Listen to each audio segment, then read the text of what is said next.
Suspense వీడింది. రేసులో కూలీ గెలిచింది. 2 రోజుల్లో కూలీ ఆధిపత్యం స్పష్టంగా కనిపించింది. ఈ రోజు వార్ 2తో పోలిస్తే కూలీ సినిమాకు ఆక్యుపెన్సీ కాస్త ఎక్కువగా కనిపిస్తోంది. ఒకే రోజు విడుదలైన కూలీ, వార్ 2 సినిమాల్లో గెలుపు దేనితో తేలిపోయింది. మొదటి రోజు ముగిసేసరికి కూలీ ఆధిపత్యం స్పష్టంగా కనిపించింది.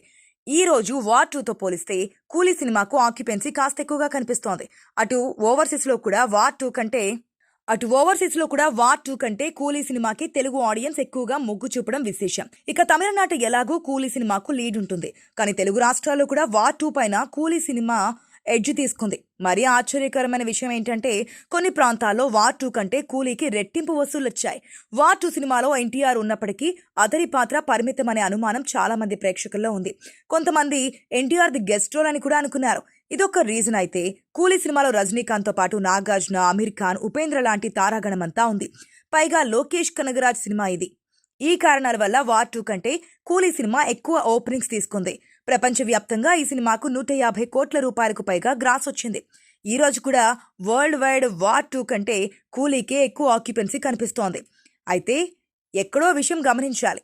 ఇటు వార్ 2తో పాటు కూలీతో కూడా మైనస్ పాయింట్స్ కొన్ని ఉన్నాయి. లాంగ్ వీకెండ్ కావడంతో ప్రేక్షకులు థియేటర్లకు పోటెత్తుతున్నారు. ఈ క్రమంలో కూలీ సినిమా లీడ్లోకి వచ్చింది.